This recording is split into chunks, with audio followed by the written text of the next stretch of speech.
Hi again, everyone. I hope everyone's doing well.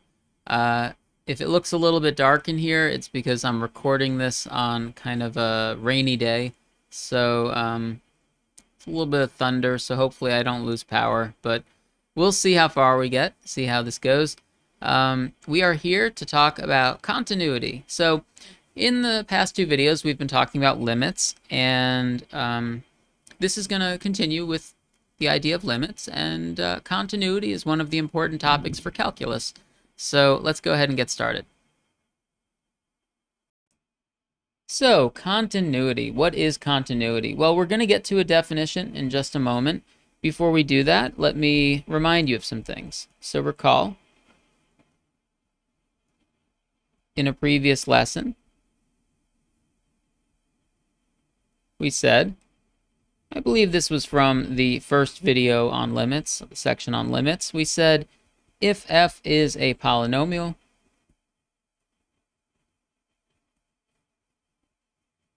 then the limit of f of x as x approaches c equals f of c for any c.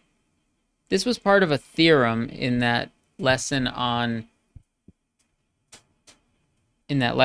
limits. It was a theorem that had two parts. It was kind of a part one said this about polynomials, and part two said this about rational functions. And we're going to use that in this section. So let's get to a definition. Definition. We say that a function f is continuous at the point x equals c if there's going to be three conditions, okay?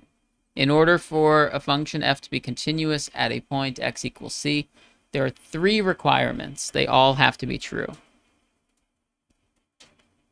Condition one, the limit exists.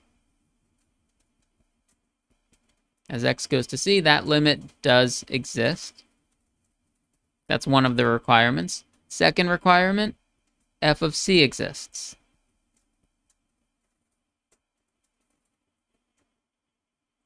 And the final, and maybe the most important requirement, is that the limit of f of x as x approaches c equals f of c.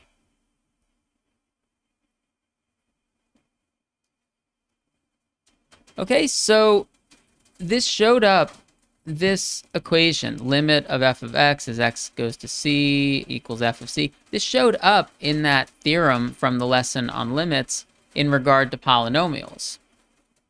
And we also had a true or false problem towards the end of the last video that was asking about this sort of thing. Does the limit exist everywhere in this interval? Does it equal f of c? You know, we're giving this concept a name. We are calling this continuous. A function is continuous at a point if this happens.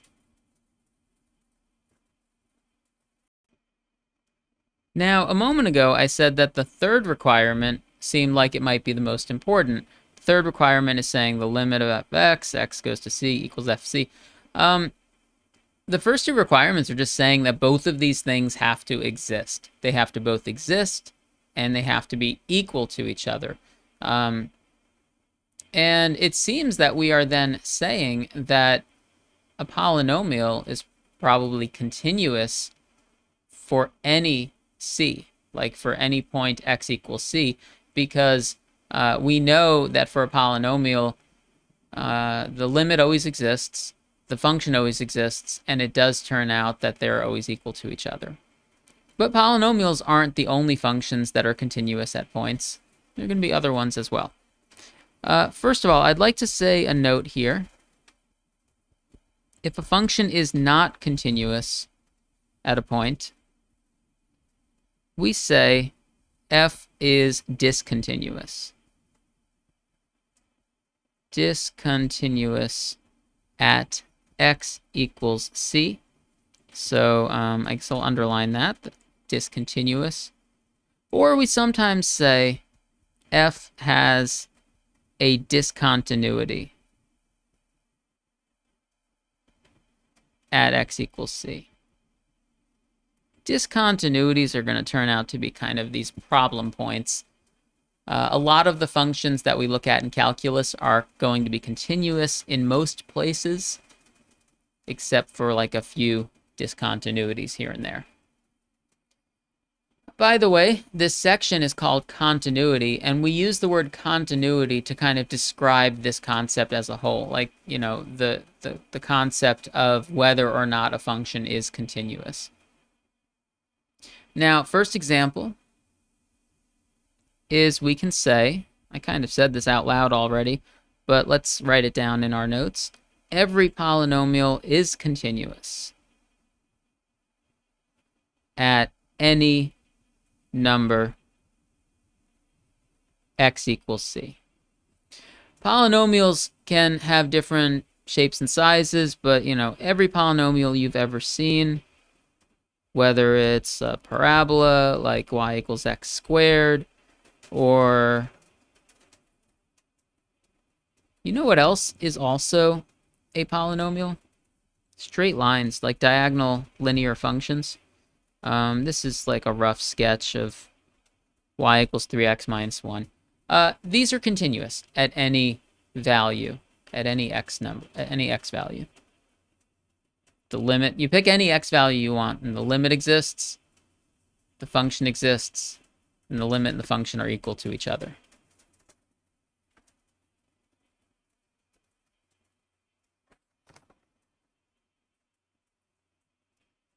So this topic of continuity is going to lead us to a lot of questions of like, is a function continuous or not? And some of those are going to seem like true or false questions, you know, because they're kind of just a yes or a no. Let's look at a question here. This is going to have multiple parts. Let's say we're given f of x equals x squared if x is not equal to 1, and it equals 2 if x equals 1. So this is a small piecewise function with two pieces. I'm going to write 4 parts to this, and then I'm going to give you a minute to try it. First, I'm going to ask you to find the right-hand limit and the left-hand limit.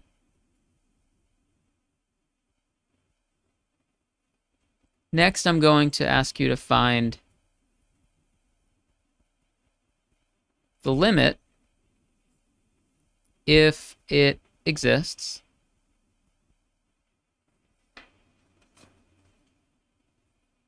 Next, I'm going to ask you to find the function value f of 1 if it exists. So far, all of those seem like questions that I could have asked you in the previous lesson. So part D is going to be kind of the new part, where I'm going to say, is f continuous at x equals 1? So that's a yes or a no question. So take a couple of minutes and try this, and pause the video if you'd like, and see what you can come up with.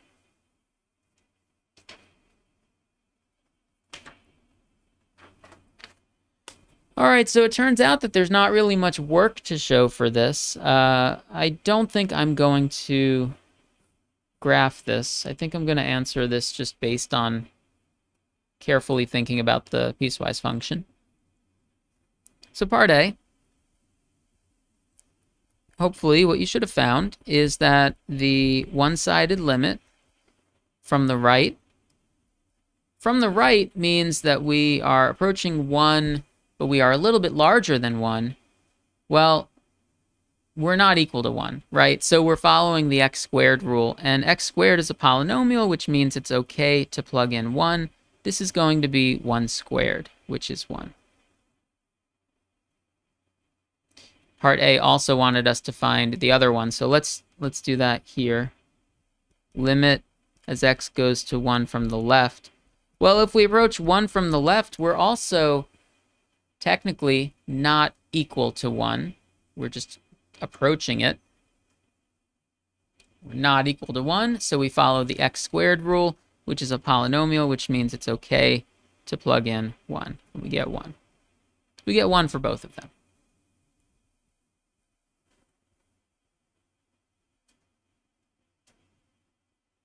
Part B is asking us to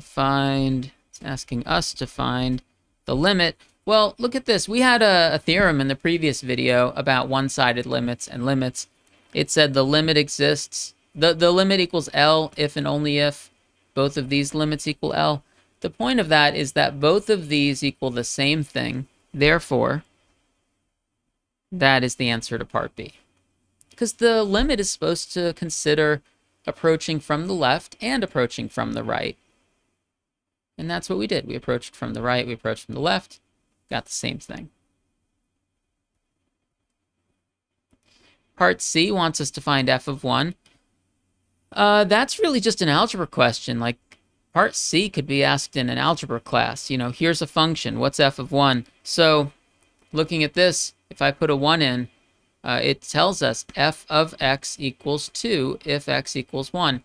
So, f of 1 must equal 2. That's the only value. Actually, you know what? I was about to say that's the only value where this equals 2, but that's not true, is it? Anyway, it equals 2 here.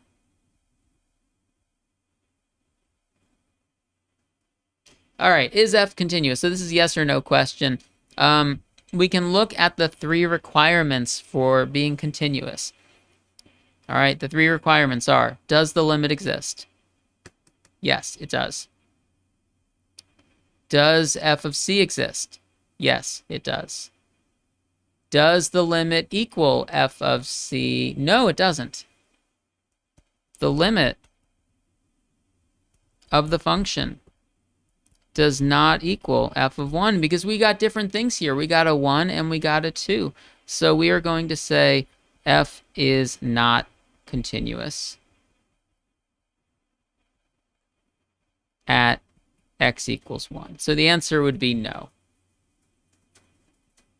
F is not continuous. It satisfied the first 2 conditions for being continuous, but it did not satisfy all 3.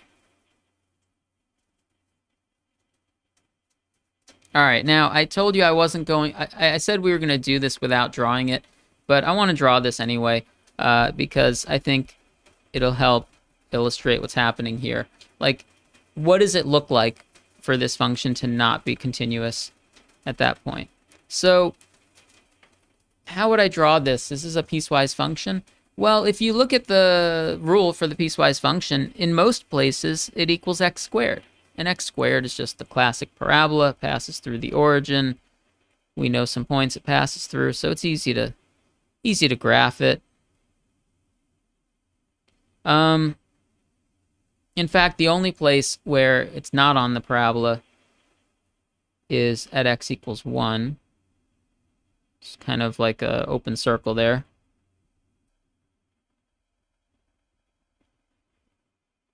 This is the function that we've been talking about, right? That's it. That is the function that we've been working with in this problem. And we just said f is not continuous at x equals 1.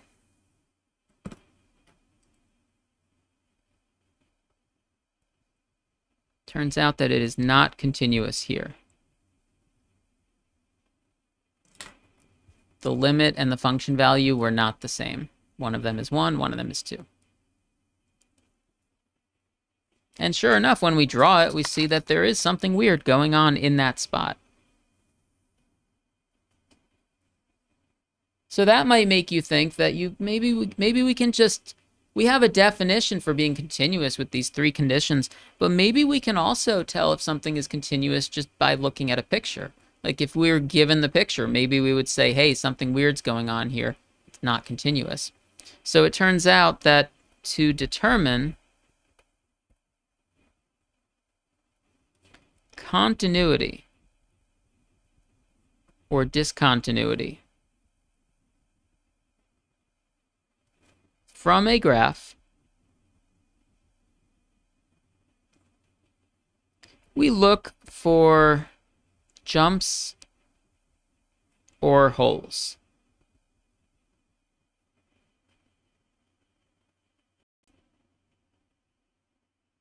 We look for jumps or holes, sudden vertical jumps or holes in the function.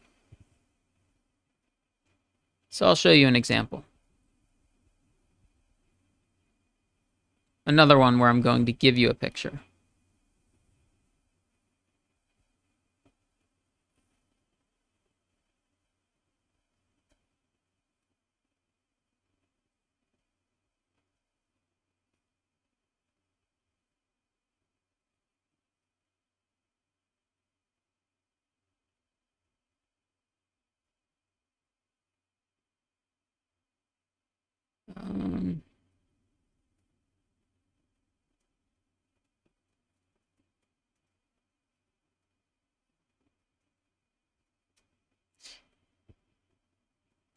All right, let's talk about this picture. And I guess we'll say that this function is y equals f of x. So I haven't asked you any questions about this. I just want to talk about this function. I just want to talk about this picture where discontinuities are, if there are any. So I am going to say this function is discontinuous at x equals -1. There is a vertical jump. So here's -1, right? -1. And the function is kind of separated into two pieces. Sudden vertical jump in between them. We have a height up here of 1 and a height down here. It looks like it's approaching -1. So technically, what is the reason why this is discontinuous? Well, there were the three conditions that are supposed to be satisfied. And I'm going to say that in this case, the limit does not exist.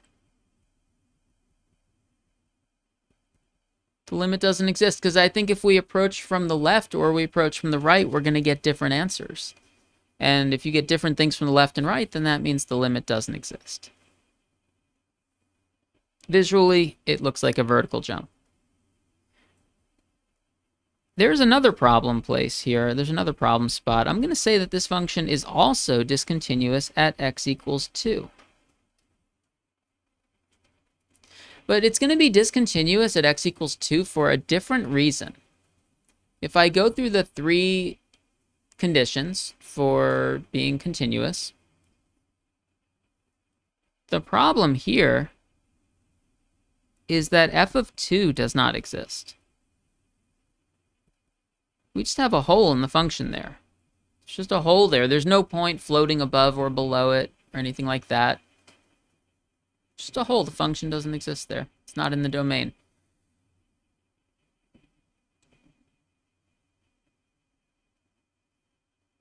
So altogether, in the brief discussion that we've just had with the previous example and with this example, I would say that now we've seen 3 different ways that a function can be discontinuous at a point.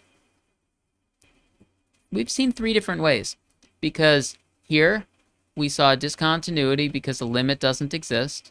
Here we saw a discontinuity because the function doesn't exist. And in the previous example, we saw a discontinuity because even though the limit existed and even though the function existed, they were not equal to each other. So 3 different ways you could have a discontinuity.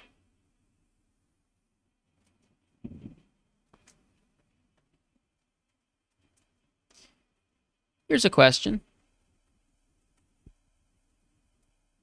Let's say we're given f of x equals x squared minus x minus 2, all of that over x minus 2.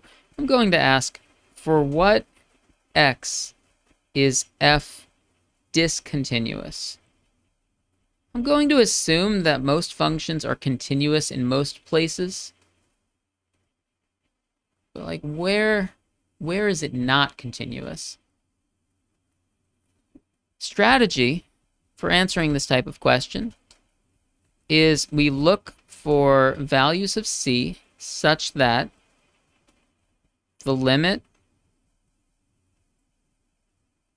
does not equal the function value, or so that one of these doesn't exist.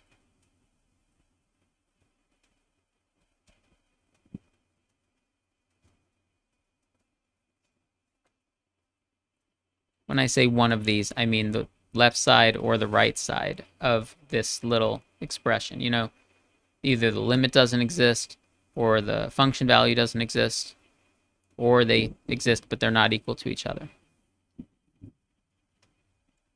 I've got one that I can see just kind of by observation. There's one place that stands out to me, and that is 2. I'm going to say notice f of 2 doesn't exist. It's kind of like a domain question. And I notice that if I try to put in a 2 for x, we're going to be dividing by 0. We're going to have a problem. So f is discontinuous there. Discontinuous at x equals 2. Now the question is that the only place? You know, is that the only discontinuity? Are there others? I mean, that seems to be the only one that gives me a problem in the denominator. But are there any other places where it's discontinuous for some reason? Here's what I'm going to say. When x is not equal to 2. So we considered 2 already. Now we're going to consider all other cases. When it is not equal to 2, this function can be factored. I mean, it could be factored. It could be factored regardless. But in particular, when x is not equal to 2, it's okay to cancel these terms, leaving us with just x plus 1.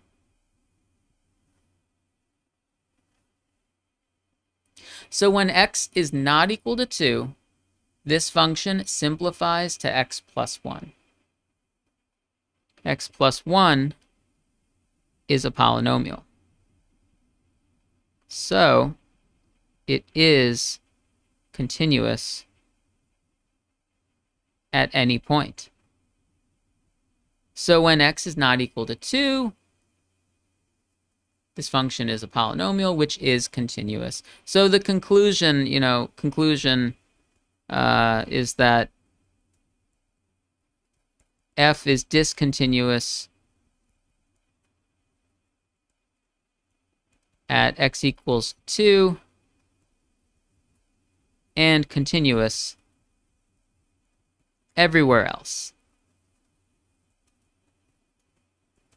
Turns out that this function has a little hole in it at x equals 2, and that's the only problem spot.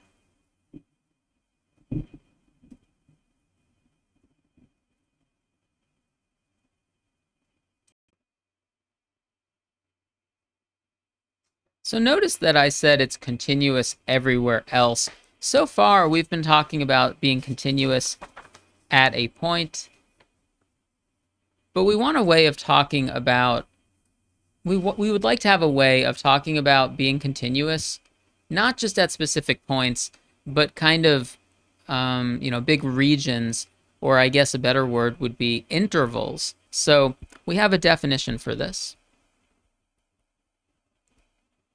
Like, what if a function is continuous across a wide range of x values or a wide range of c values? So we say f is continuous on an open interval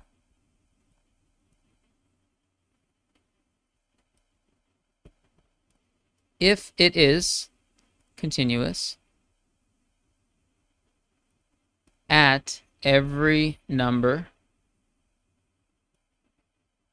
in the interval. All right, we've got a couple of things we need to talk about with this definition.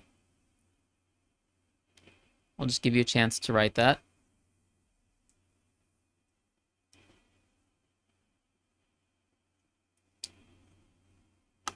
Okay, first thing we need to talk about is, what is this a definition of? Is this a definition of continuous? We already had a definition of continuous. Well, here's what's happening. Earlier in this video, we had a definition for f being continuous at a point. This is the definition for being continuous on an interval. So it's like a different variation on continuity. Instead of just looking at one specific point, we're looking at an interval. And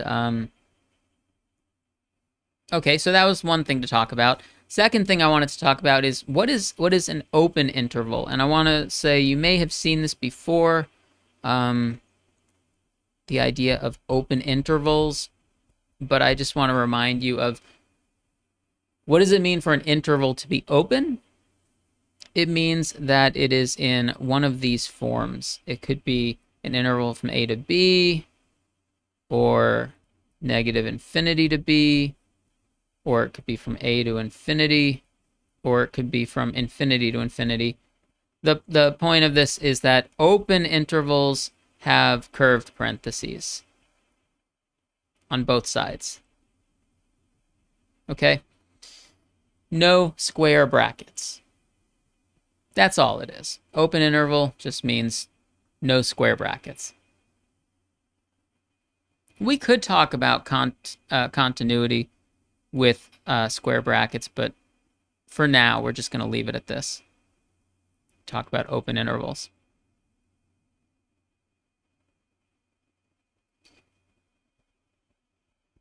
A key idea, I actually think in math classes, sometimes it's nice to have a formal definition and also have kind of a more casual, informal understanding of something as well.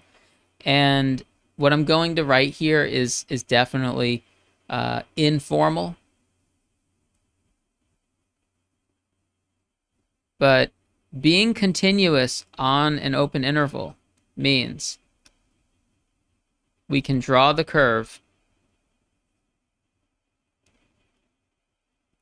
without lifting our pencil. All right? So, you know how I was saying earlier, discontinuities seem like they happen when there is a sudden vertical jump or a hole in the function or something like that. There are also other places that are discontinuities that we haven't even gotten to yet, things like vertical asymptotes. But if you can draw a curve in one motion without lifting up your pen or pencil, one continuous motion, that's what it means. So, for example,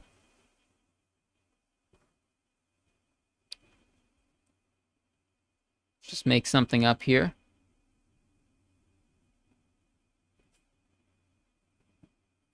How about I have a function that goes from, like maybe this is a function that has kind of a limited domain. Let's say it's going to go from -2. All right, watch this. I put my pen down.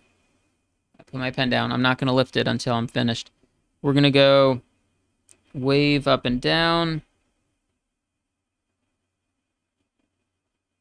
And done.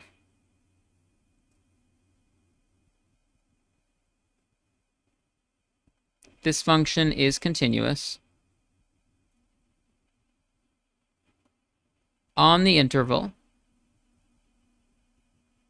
from -2 to +3. I drew it in one motion without lifting up my pen until I was finished.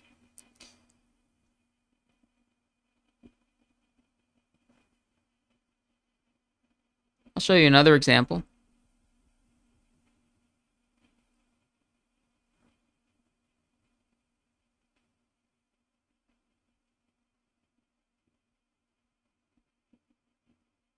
Actually, this one will be a familiar function. Instead of just making up weird curves, let's actually look at like a familiar function.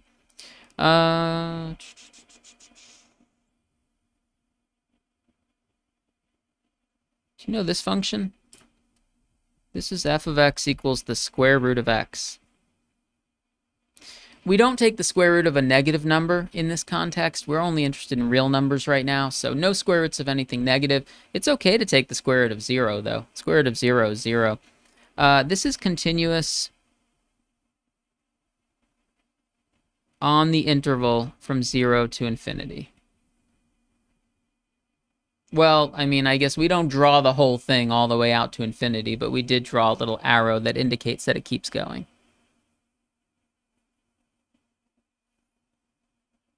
Now, you might be wondering, would it be okay to make that a square bracket? Like, I mean, it's the point is there. It looks okay, right? Would it be okay to make a square bracket on the left? And in fact, yes, we could make the left bracket a square bracket, and this would still be true. What I wrote is also true. For now, we're mostly focusing on open intervals, so I'm just going to write the open interval version of it. It turns out the short version of it is if you had a square bracket, then we only need to consider continuity from the right, you know, like the limit from the right. So anyway, it's simpler when we just focus in on open intervals. We don't have to worry about the end point of the interval so much.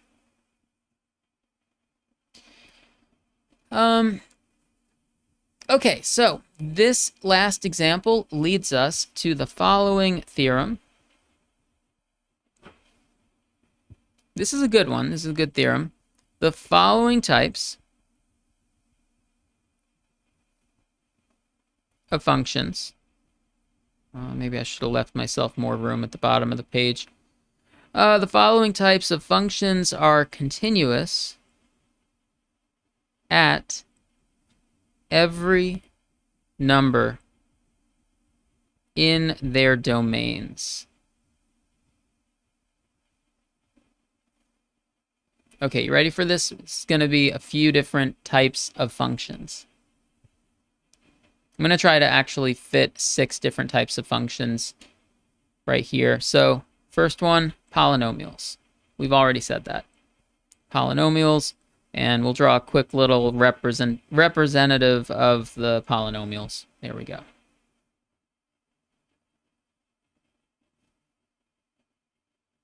Next example, I'll draw it underneath here. Root functions. Root functions include the square root function, but also the cube root, fourth root, etc. Now, you know, it does have a restricted domain. The domain is not all real numbers. You know, the domain for this is from 0 to infinity. And it is continuous at every number in its domain. Another example, exponential functions. Because we haven't really talked about them too much in this class, but we will. Exponential functions. Well, I just drew a quick little exponential function there, and I didn't have to lift up my pen. There's no sudden vertical jumps or holes or anything like that that cause any discontinuities. So in fact, the exponential functions are continuous at every real number. Another example would be rational functions. That was part of that theorem, I guess. So rational functions, it's hard to draw one quick little picture that represents rational functions because they can look different. But, you know, they can look like something like a line with a hole in it. And then you might be saying, like, wait a second, that has a discontinuity. Why is it in this theorem? It's in this theorem because these types of functions are continuous at every number in their domains. That place where it's discontinuous is not in the domain, so it's not a problem. It's not a problem for being a part of this theorem. Okay. By the way, what types of functions are not included in this theorem? Well, it would include various piecewise functions, and maybe some other things as well. How about this? Can you think of any other types of functions that we might be able to add to this list?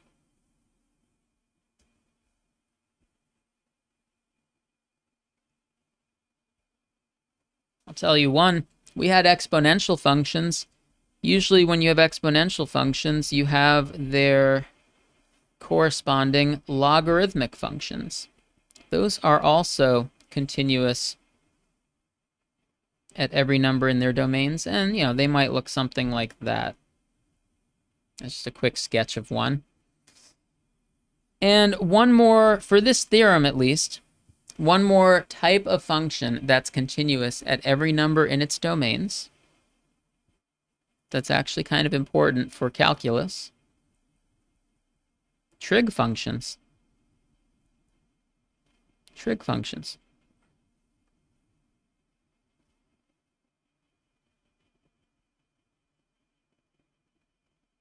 Hey, look at that. This one waves up and down. You could draw the whole curve without ever lifting your pen. So, what I want to say is that this list of 6 different types of functions, this is not an exhaustive list. We are not saying that these are the only types of functions that are continuous at every number in their domains. There are other ones as well. But we're listing these 6 because a lot of what we do in this course, a lot of what we do in calculus involves these types of functions. So it's going to turn out to be useful to know that they are continuous everywhere in their domains. In the following sections, we're going to see why continuity is such a nice property for a function to have. And we're lucky because these types of functions are some of the most important functions for real-life applications.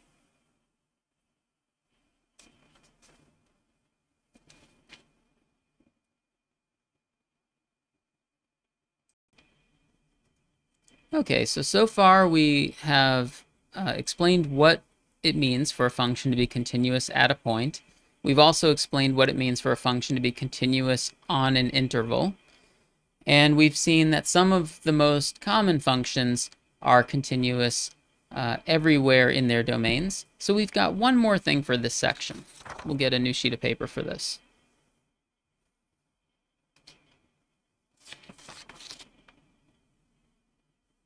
So the one more thing for this section is called the intermediate value theorem.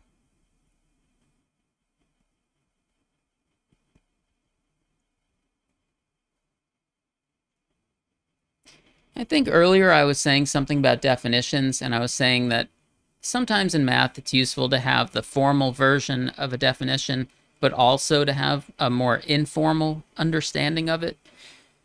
And I think for the intermediate value theorem, I'd like to show you the informal version first. Informally. And then we'll do the formal statement of it. So informally, I'm going to draw a picture here.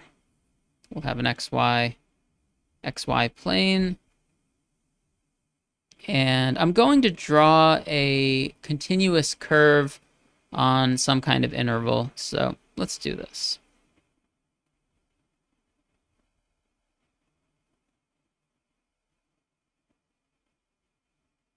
All right, there we go. Some kind of continuous function. And what I'm going to say is I need a horizontal line for what we're about to do. So I'm going to draw a horizontal line here in blue. Now, if 2 points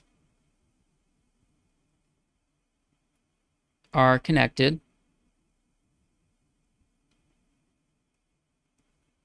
by a continuous curve, and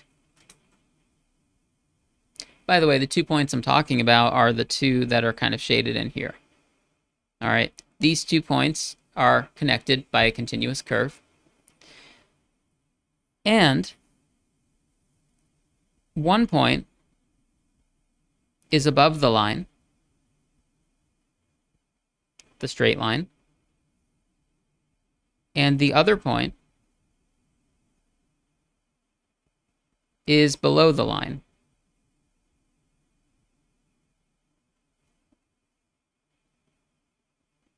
Then, a lot of theorems in math are these kinds of, if certain conditions are satisfied, then we can reach some kind of conclusion.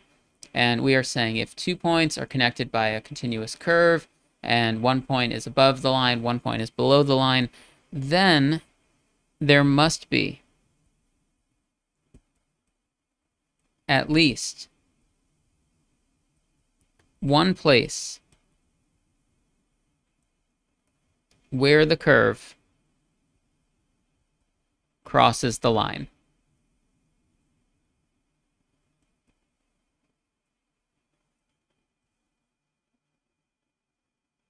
That seems reasonable, right?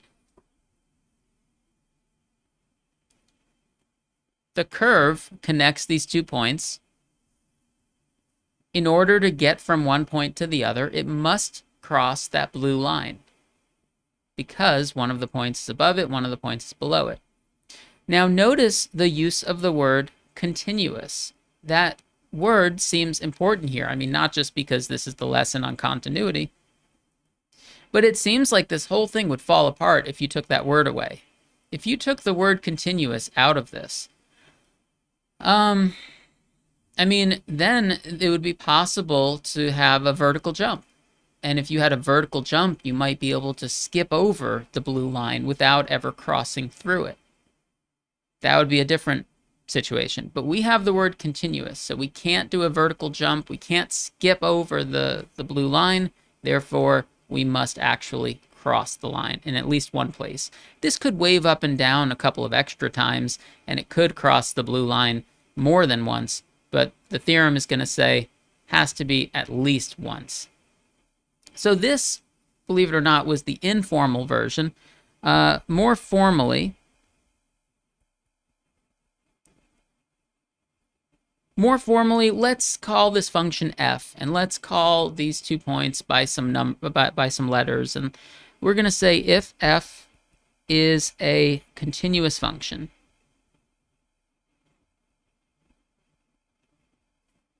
on a closed interval. Closed interval means both brackets are square brackets. Closed interval from a to b. And if y sub 0 is any value between f of a and f of b, then y sub 0 equals f of c for some c in the interval a comma b. Do you see why I showed you the informal version first? I think the formal statement of the intermediate value theorem can seem kind of confusing. But if we think about it, these are basically saying the same thing.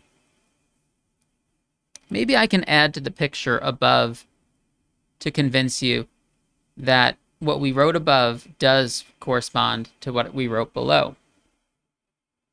All right, so first of all, we'll just say this function is f. It's on a closed interval from a to b. So here's a, here's b. Okay? Y sub 0 is a value between f of a and f of b. How about this? If that's a, then this is f of a. And if that's b, then this is f of b, right? The height that corresponds to a is f of a. The height that corresponds to b is f of b. And we're saying that there is some y0 between f of a and f of b. What do you think that's going to be? Y sub 0 is the height at which I drew the blue line. It is between f of a and f of b.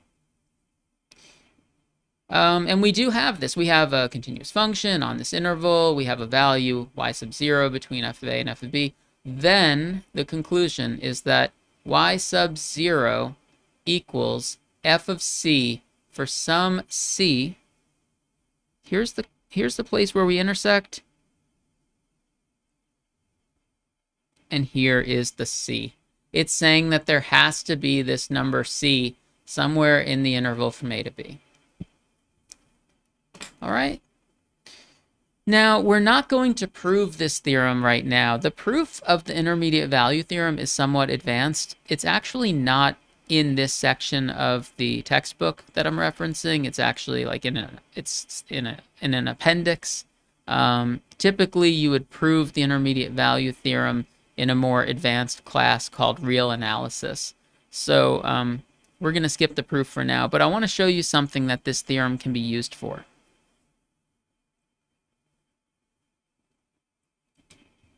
Application.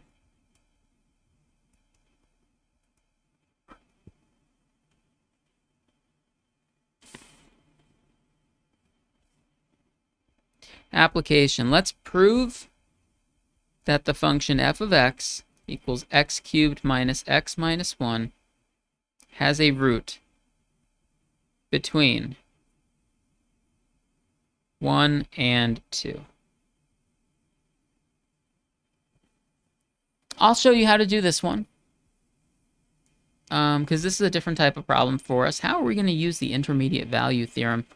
So it's interesting. It's asking us about a root, and normally to find roots, you would say maybe set this equal to 0 and solve. But this is a cubic polynomial. If you set it equal to 0, it's actually kind of hard to solve.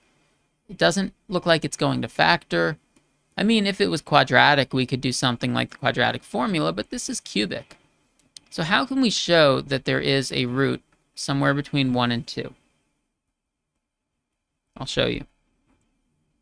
First of all, this is a proof, so I am going to write that the function f is this, and I'm going to look at f of 1, and I'm going to look at f of 2. Here, I'll do this. F of 1 equals something, and f of 2 equals something.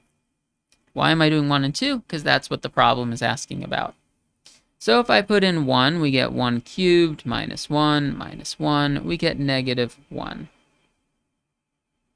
If I do f of 2, I get 2 cubed minus 2 minus 1. 2 cubed is 8. This winds up being 5.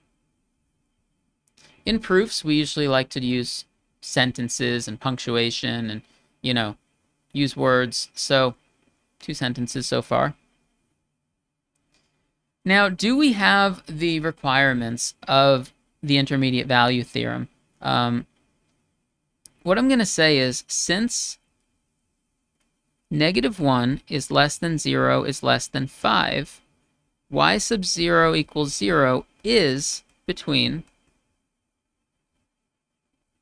f of 1 and f of 2.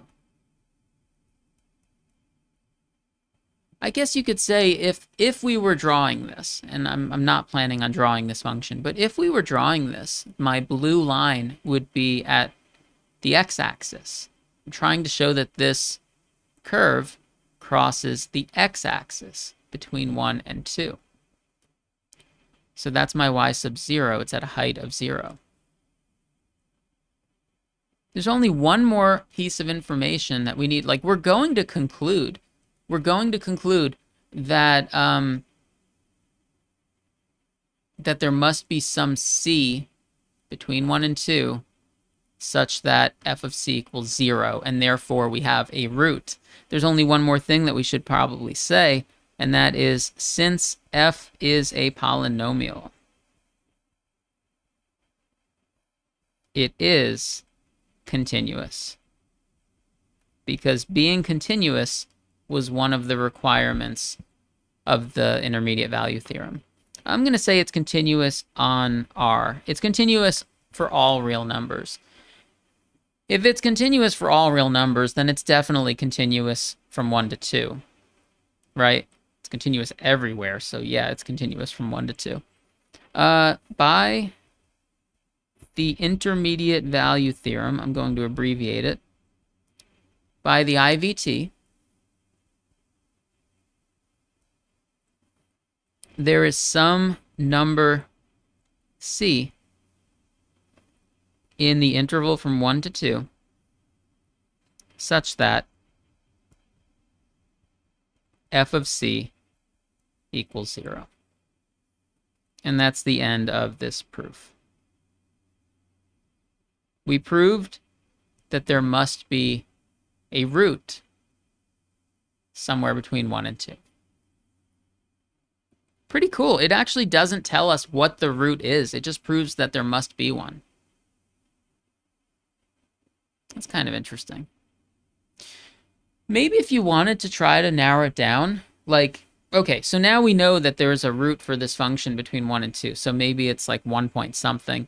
Maybe if you wanted to narrow it down, you could try to use a similar strategy to say that it has a root between 1 and 1.5 and see whether or not that works. Or maybe check to see if it has a root between 1.5 and 2. You know what I mean? And you could try to like squeeze this interval to be even smaller and narrow it down. We're not going to do that right now, but just what we just did shows there is a root.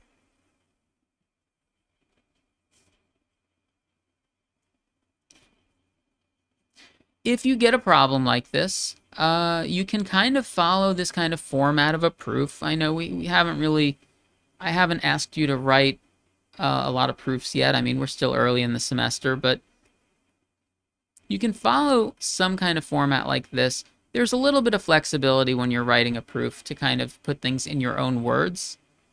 But generally, you want to use full sentences. You want to use punctuation. What's important here is that 0, which is what we're trying to reach, is between f of a and f of b. And the function is continuous.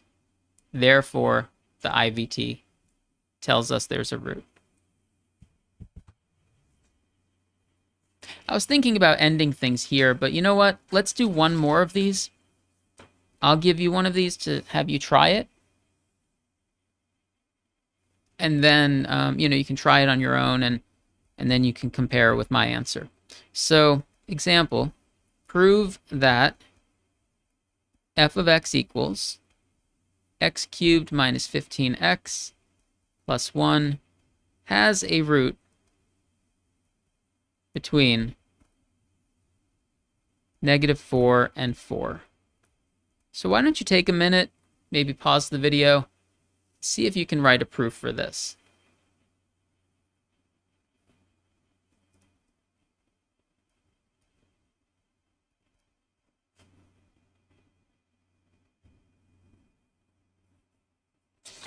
So I said a minute ago that when you write proofs, there's a little bit of flexibility to put things in your own words.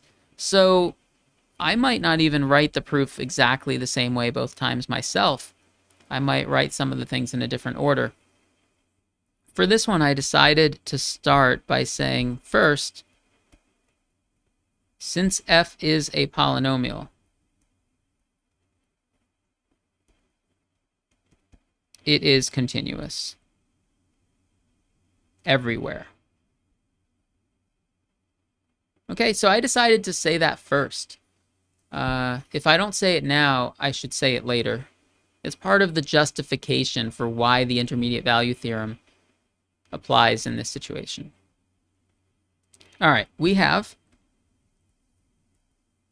going to look at f of -4 and also f of +4.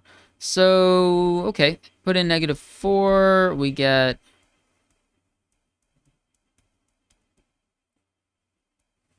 this. Work on simplifying it. -64 plus 60 plus 1. -64 plus 60 plus 1 is -3. And now let's look at the other one, f of 4. What I'm trying to see is, what I'm hoping is that when I do f of -4 and f of 4, that one of them will be less than 0 and one of them will be greater than 0. That way, 0 is between them. You have to do both to be sure. Okay, get this. This is 64 minus 60 plus 1. 64 minus 60 plus 1 is 5, period. It's the end of my sentence. One of them was -3. One of them was +5. That's good because 0 is between them. I'm going to say since -3 is less than 0 is less than 5, y sub 0 equals 0 is between f of -4 and f of 4. By the IVT, notice that I already said the function is continuous. By the IVT, there must be some number c in the interval from -4 to 4 such that f of c equals 0. In other words, it is a root of the function. And this is the end of a proof, and at the end of a proof we sometimes do a shaded in square or some kind of symbol like that. You'll see that in textbooks just to indicate end of the proof. So in a problem like this, we're looking for, the justification of why the intermediate value theorem applies and conclude that there is this number c. That number c is a root because f of c is 0. By the way, technically the IVT tells us that there is at least one number c that does this. So there might actually be more than one. It says, show that this has a root. We did show that it has at least one. There could actually be multiple roots in there. Who knows? All right, so this way you got to see 2 of these problems. They're a little tricky, but hopefully these 2 problems give you an idea of what we're looking for. And it's kind of why the intermediate value theorem, that's one of the reasons why the IVT is useful. It can show the existence of roots on functions that are kind of difficult to factor or difficult to find the roots for.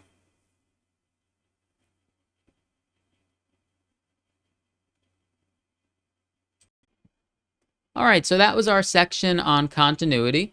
Some of the main things that we did in this one were we defined what it means to be continuous at a point, and we also defined what it means to be continuous on an interval. So if you see the phrase continuous at or the phrase continuous on, you should know that that's talking about 2 different variations of this concept. Specific point or a broad interval. Yeah, and we solved some problems, is a function continuous or not? And we had a theorem that said that some of the most popular types of functions are continuous everywhere in their domains, which is great. And then we had the intermediate value theorem and a couple of problems using that.